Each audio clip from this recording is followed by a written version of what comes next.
Beberapa dari lo mungkin sering merasakan situasi di mana uang lo itu habis terus setiap akhir bulan. Tapi lo bingung, dan akhirnya lo pun bertanya, kenapa ya uang gue bisa habis? Emang gue ngapain aja?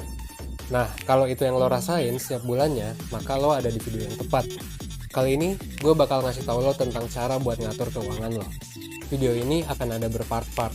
Dan di part 1, video ini akan membahas tentang salah satu cara mengatur keuangan yang bisa lo adopsi, yaitu 50-30-20 principle, atau prinsip pembagian keuangan jadi 50%, 30%, dan 20%.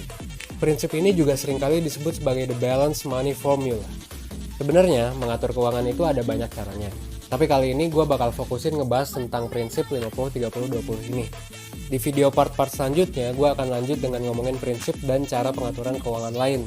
Biar nanti lo bisa milih cara yang paling cocok buat lo. Ngomong-ngomong tentang 50-30-20 principle, sebenarnya ini adalah formula yang bertujuan agar kita bisa save money sambil tetap menikmati beberapa kemewahan. Jadi, berapapun gaji lo, harusnya sih prinsip 50-30-20 ini bisa membantu lo untuk save money sambil tetap menikmati hidup. Nah, gimana sih caranya? Sesuai dengan namanya, prinsip 50-30-20 itu pada dasarnya membagi pengeluaran lo ke dalam 3 kotak, yaitu kotak 50%, 30%, dan 20%. 50% dari pengeluaran lo digunakan untuk memenuhi kebutuhan dasar yang nggak bisa diganggu-gugat, seperti biaya makan, bayar kosan, nyicil rumah, dan kendaraan. Dan itu ada pulsa, internet, listrik, dan lain sebagainya. Nah, 20% dari pengeluaran lo itu digunakan untuk menabung atau investasi. Misal, seperti tabungan emas, reksadana, deposito, dan sebagainya. Dan terakhir, 30% dari pengeluaran lo digunakan untuk membeli hal yang lo inginkan. Hal yang diinginkan adalah sesuatu yang gak kita butuhkan, tapi pengen kita beli. Misalnya, ngabisin uang buat hobi, nonton film, makan enak, dan lain sebagainya. Nah, kenapa sih ini bisa berguna? Kalau menurut pencetus prinsip ini, yaitu Warren dan Tiagi, lo gak boleh spend kebutuhan dasar lo lebih dari 50% pemasukan lo, biar lo bisa hidup enak. Kenapa sih harus 50% angkanya? Well, sebenarnya gak harus banget 50% sih. Cuman ya fenomena di US, itu polanya emang orang-orang ngabisin duit lebih dari 50% biasanya. Oke, kembali lagi di channel YouTube YT_Caca_UDD. Kali ini saya mau menayangkan video terbaru mengenai keuangan. Let's go! Langsung aja ke videonya. Lebih dari jumlah pengeluaran mereka dengan menggunakan kartu kredit. Belum lagi cicilan student loan yang mereka harus bayar, yang tentunya sangat amat banyak. Karena di US juga rata-rata orang dewasa perlu membayar student loan dari duit yang mereka pinjem buat kuliah sarjana. Kalau menurut gua, kenapa prinsip ini bisa berhasil sih? Karena lo udah punya 3 kantong berbeda di awal. Ya, kata kuncinya adalah membagi penghasilan lo di awal, supaya emang benar-benar kepisah dan gak kepake. Lo bisa ngebaginya pakai rekening, atau pakai amplop, atau pakai apapun itu. Yang penting, pastiin aja bahwa duit lo itu udah benar-benar kebagi. Jangan sampai duit di kantong 1 kepake buat kantong 2, atau sebaliknya. Gitu sih. Berikut ini adalah beberapa tips biar lo bisa berhasil melakukan prinsip keuangan ini. Pertama, hitung pemasukan bersih lo setiap bulannya. Pemasukan ini bisa dari gaji lo setiap bulannya atau uang jajan dari orang tua lo, kalau emang lo masih dibiayai oleh orang tua. Kedua, siapkan alat-alat yang diperlukan, bisa amplop, tempat penyimpanan uang, atau rekening bank. Jika menggunakan rekening, buatlah rekening khusus untuk kebutuhan, rekening khusus untuk tabungan, dan juga rekening khusus untuk keinginan. Ketiga, pisahkan uang tersebut sesuai dengan tempatnya. Pastikan uang tersebut tidak akan terpakai setelah lo pisah. Kalau misalnya lo bikin rekening baru, misal untuk tabungan, coba aja untuk jangan gunakan ATM. Atau lo bisa coba batasi limit penarikan. Intinya, jaga agar lo tidak mudah menggunakan uang tersebut. Keempat, sesuaikanlah. Kalau emang lo bisa nabung lebih banyak, ya kenapa enggak gitu. Atau kalau emang penghasilan lo sedikit, ya nggak apa-apa untuk ngasih needs lebih dari 50%. Keuangan sesuai dengan prinsip 50-30-20. Di video selanjutnya, gue akan ngebahas pengaturan keuangan dengan cara lain. Pantengin terus ya. Sebelum lanjut ke videonya, jangan lupa bantu like, comment, dan subscribe channel ini, agar lebih bersemangat lagi untuk membuat konten menarik lainnya.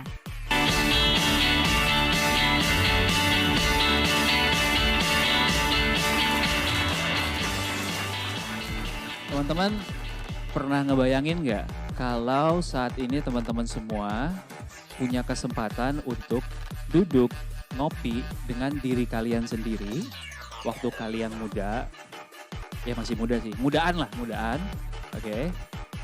Kira-kira kalian mau ngobrolin apa sih? Nah, saya hari ini umur 32 tahun, kalau saya punya kesempatan untuk kembali dan ngobrol ke diri saya umur 20-an, kira-kira obrolan ini akan muncul di kepala saya. Yang pertama saya akan ngobrolin adalah, saya akan ngebawa diri saya ke momen dalam hidup yang menurut saya punya impact yang besar banget ke dalam hidup saya. Satu, ketika saya decide untuk beli mobil di umur 20-an. Dan kedua, ketika saya beli iPhone. Right, saya ingat banget waktu itu mobilnya sekitar 200 jutaan. Saya harus mencicil sekitar hampir setengah dari gaji saya. Kemudian sebuah iPhone, waktu itu masih iPhone 4S. Beli iPhone 4S cuma buat bisa main Instagram. Karena waktu itu Instagram cuma ada di iPhone. Saya percaya uang itu bukan segala-galanya, tapi hampir semua keputusan dalam hidup ada hubungannya dengan uang. Kalau nggak percaya kita coba contoh deh ya. Ya, masnya yang jaket orange. Ya. Kalau mas bangunnya siang, makan pagi nggak? Sarapan nggak? Nggak. Nah, biasa sarapan habis berapa? 20.000. Mas udah hemat 20.000 dengan bangun siang. Ya.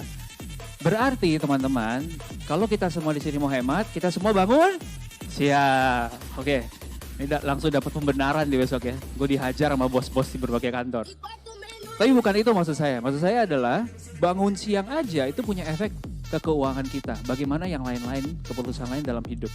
Sebenarnya saya beli handphone itu efeknya apa sih? Nah, tadinya saya pikir ini sesuatu yang konsumtif. Wah, mumpung lagi di duit gue beli iPhone waktu itu lagi jaya-jayanya ya. Tapi gue setelah ngelihat lagi ternyata kalau tidak ada iPhone itu, mungkin tidak ada kesempatan saya untuk berkarya, tidak ada kesempatan saya untuk bikin konten, tidak ada kesempatan saya untuk berbagi, kesenangan saya terhadap makanan dan travel. Intinya adalah dari ngobrolan warung kopi saya pertama dengan diri saya di umur 20, bahwa tidak berarti kita harus super hemat, super pelit, tapi dalam segala sesuatu, apakah itu sesuatu yang kita lakukan untuk kegiatan produktif atau konsumtif. Yang kedua yang mungkin saya akan ajak ngobrol adalah lebih dalam tentang investment. Kalau mobil saya tadi saya invest 200 juta tadi, dalam waktu 5 tahun aja, dengan pengembalian 12% per tahun, dalam 5 tahun bisa menghasilkan hampir 2 kali lipatnya. Kalau saya ekstrim, saya dalamin lagi, setelah 10 tahun angkanya ini. Fantastis. Reasonable, karena saya udah ngecek ke IHSG. Nah, dari sini saya mendalami lagi tentang investasi, lalu saya cari tahu kira-kira benar nggak sih quotes, the rich stays rich and the poor stays poor. Saya ketemu dengan satu slide ini, bahwa ternyata orang-orang paling kaya di dunia, cara mereka mengatur portfolio keuangannya adalah seperti ini. Saya mau teman-teman perhatikan 3 angka, 54%, 21%, dan 15%. Kira-kira 50% dipakai buat apa sih? Kalau orang Indonesia mungkin taruh di cash, properti, nyimpen gitu ya. Nah ternyata hasilnya adalah ini. 54% di saham, 21% di obligasi, dan 15% di cash. Bahkan tidak ada properti yang terlalu besar di situ. Right? Kesimpulannya adalah saya jadi mendalami investasi dan saya paham banget sekarang kalau bahkan segelas kopi atau cemilan aja bisa menjadi rumah. Ya, Kata uang datang hanya untuk pergi. Ya, walaupun kata-kata itu kedengarannya buat bahan ketawa aja ya. Tapi makin kesini, kayaknya kata-kata itu ada benernya juga. Apalagi kalau kita nggak tahu kemana uang kita pergi. Tahu-tahu aja udah habis. Jadi buat ngurangin kata-kata uang datang hanya untuk pergi dan pengen punya pengelolaan uang yang lebih baik, tonton aja satu video sebelum tidur ini sampai habis.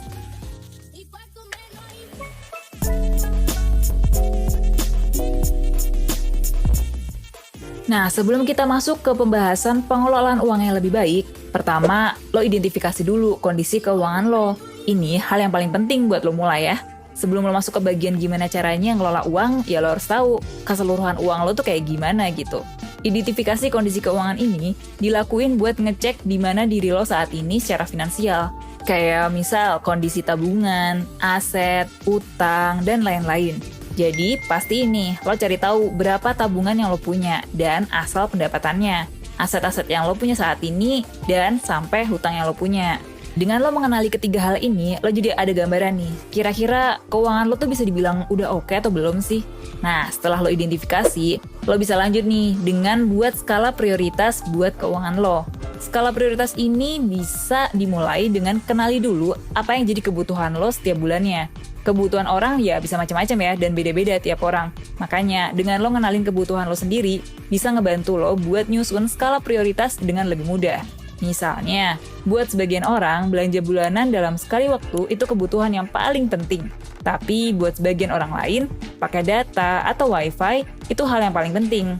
Di tahap ini pula, lo jadi bisa belajar buat berkompromi sama diri lo soal skala prioritas di dalam kehidupan lo. Nah, langkah berikutnya adalah track pengeluaran lo dan lakuin review secara berkala. Ya, jelas kan ya, kalau udah buat perencanaan, langkah paling penting ya nge-track dan review. Langkah ini bakal membuat lo semakin paham dengan kebiasaan pengeluaran yang lo lakuin. Dan kira-kira hal apa yang bisa lo kembangkan dari kebiasaan pengeluaran lo ini biar jadi lebih baik. Misalnya, setelah lo track dan review, lo sadar kalau ternyata lo tuh sering banget ya beli makanan di luar. Mungkin udah saatnya lo emang alokasikan ya pengeluaran lo buat beli makanan di luar ini. Atau ternyata dana yang lo keluarin buat pulsa internet nggak sebesar 2 bulan yang lalu. Hal ini bakal ngebuat lo bisa ngatur pengeluaran lo kembali.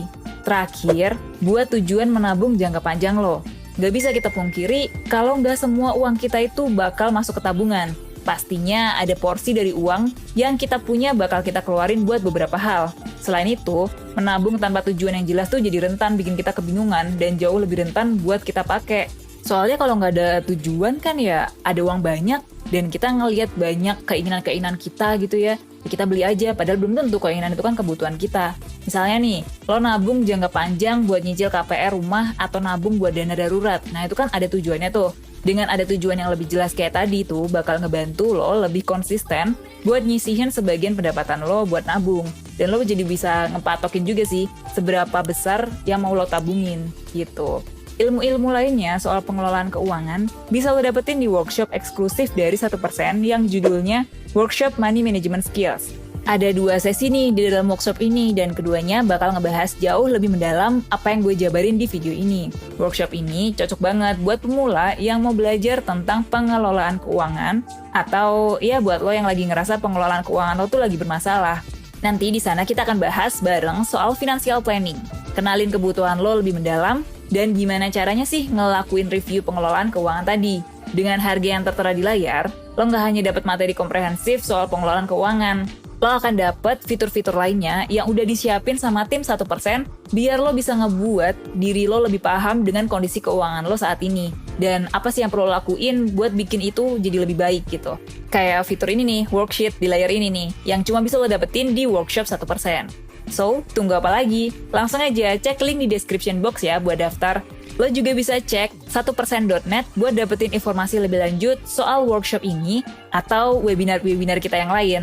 Lo juga bisa lihat nih jadwal webinar di bulan ini tuh ada apa aja, bulan depan tuh apa aja gitu. Jadi kalau misalnya ada topik yang cocok buat lo, ya tinggal klik aja. Akhir tahun yang padat merayap, Masya Allah. Mungkin kalau bagi orang akhir tahunnya tuh di 2023 Desember. Kalau Bunda pribadi itu selalu di Juni dan Juli. Entah itu adalah bulan-bulan dimana kayaknya kegiatan offline super duper padat. Tapi kembali lagi terkadang rasa kalah dengan data ya. Orang ngutang kadang-kadang pakainya pakai rasa bukan pakai data.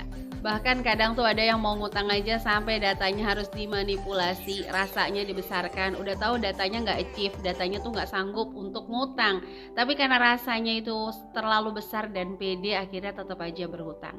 Nah nanti ujung-ujungnya kita juga harus mengalami kesulitan di kemudian hari.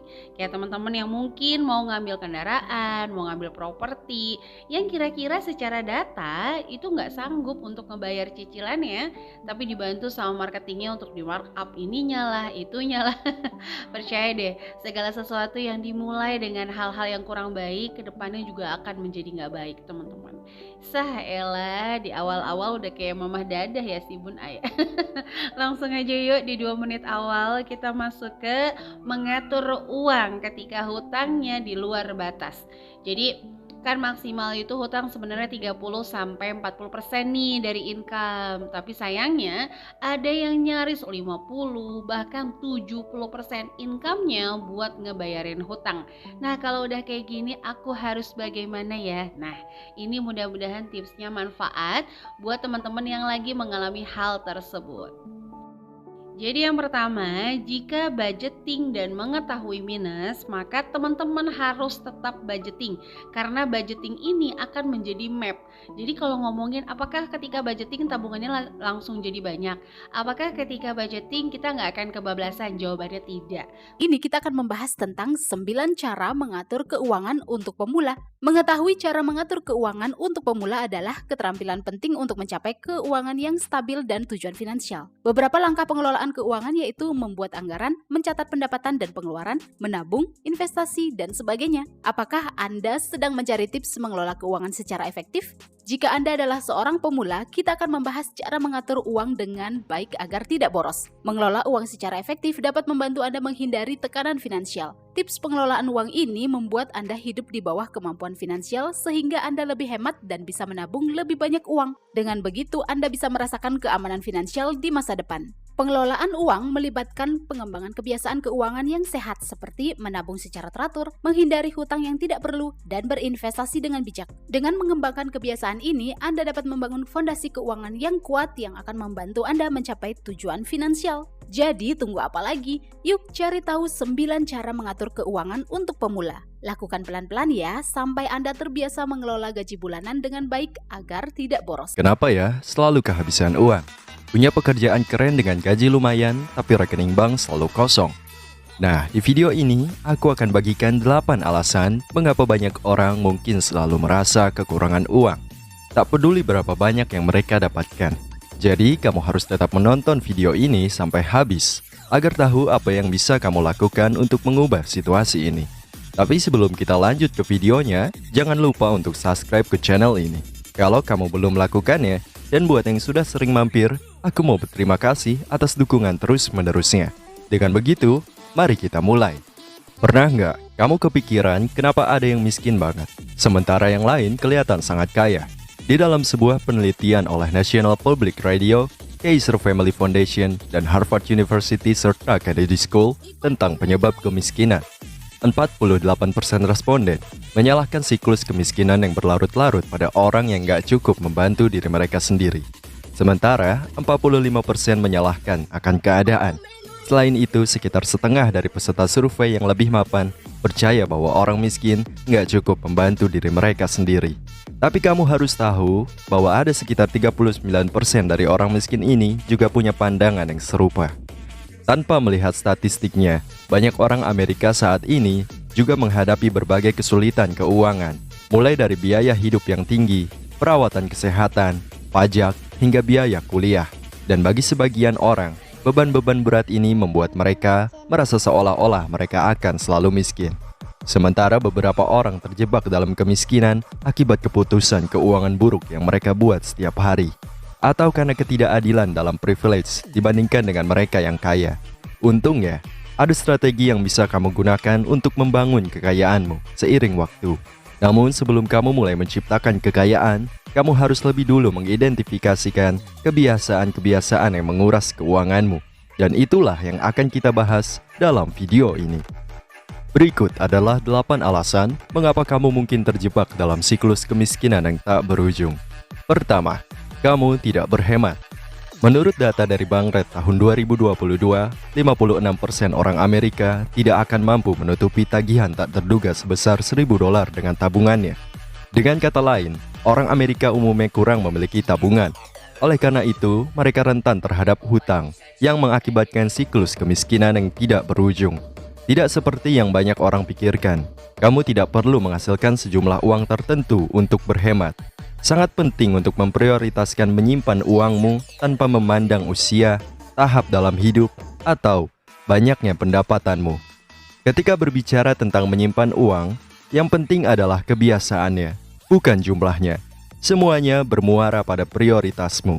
Dan jika kamu tidak memprioritaskan menabung, akan lebih sulit untuk melakukannya, walaupun kamu sudah memiliki banyak uang.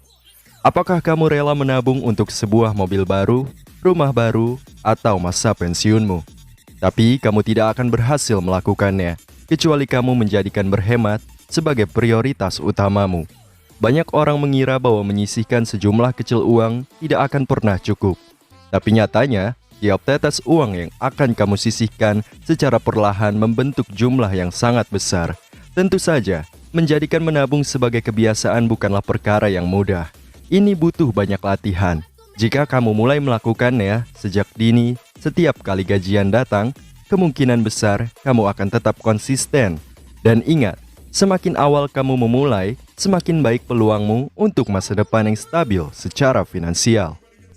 Nomor 2. Kamu tidak menetapkan tujuan keuangan. Apakah kamu punya rencana keuangan untuk masa depan? Atau kamu hanya mengikuti alur saja? Kenyataannya, ada perbedaan signifikan antara seseorang yang bekerja dengan rencana dan seseorang yang menjalani hidup apa adanya. Kurangnya perencanaan mungkin bukan penyebab kemiskinanmu, tapi bisa membuatmu untuk berada di sana selamanya. Kamu bisa memiliki keyakinan sebesar 3.000 gunung, tapi jika kamu tidak punya rencana yang kuat mengenai berapa banyak yang ingin kamu hasilkan dan investasikan, atau bagaimana caramu mencapai tujuan keuanganmu, kemungkinan besar kamu hanya berputar-putar dan mengandalkan keberuntungan untuk keluar dari kemiskinan dan mencapai kemakmuran. Untuk keluar dari kesulitan ekonomi, kita harus punya rencana keuangan yang rinci untuk masa depan. Kamu harus membuat dan teguh pada tujuan-tujuan keuangan jangka pendek dan jangka panjang yang realistis. Mengidentifikasi dan mencatat apa yang bisa kamu harapkan bisa kamu capai dalam sehari, seminggu, sebulan, atau bahkan 5 tahun ke depan. Kamu perlu membayangkan masa depanmu dan merumuskan jalur realistis untuk mencapainya. Melakukan hal ini akan memotivasi dirimu untuk lebih baik dalam mengelola keuanganmu. Bagaimana cara membuat rencana keuangan? Mulailah dengan membuat daftar tujuan keuanganmu. Ada tujuan yang sedang kamu kejar, dan ada juga yang belum kamu mulai. Setelah itu, prioritaskanlah tujuan-tujuan ini berdasarkan seberapa pentingnya. Lalu tulislah detail-detail pasti dari tiap tujuan, setiap jangka waktu, jumlah uang yang dibutuhkan, dan jumlah yang sudah kamu tabung. Ini akan membantumu memahami apa yang diperlukan untuk mencapai setiap tujuan dan membuat rencana. Jika kamu membutuhkan bantuan merancang rencana keuangan, kamu bisa mempekerjakan seseorang perencana keuangan. Namun jika kamu tertarik untuk belajar melakukannya sendiri, ada banyak sekali video di YouTube beserta artikel online yang bisa membantumu. Jadi manfaatkanlah sumber daya tersebut sebaik mungkin. Nomor 3. Kamu selalu menghabiskan lebih dari yang kamu hasilkan. Seringkali kita disarankan untuk tidak hidup di atas kemampuan kita. Sebuah pernyataan yang terdengar sebagai cara praktis untuk menghindari stres secara finansial. Tapi pada kenyataannya, itu semua lebih mudah diucapkan daripada dilakukan. Pernahkah kamu merasa berharap pada hari gajian berikutnya di tengah bulan? Bukan karena kamu telah berinvestasi, apalagi menginvestasikan semuanya, tapi karena kamu hampir kehabisan uang. Jika iya, itu mengidentifikasikan bahwa kamu hidup di atas kemampuanmu. Saat ini internet telah membuat segalanya begitu mudah diakses. Sangat mudah untuk membeli barang dari kenyamanan tempat tidurmu. Lebih dari itu, media sosial tidak membuat situasinya menjadi lebih baik. Dalam survei terbaru, 57% generasi milenial melaporkan melakukan pembelian secara impulsif karena melihatnya di media sosial.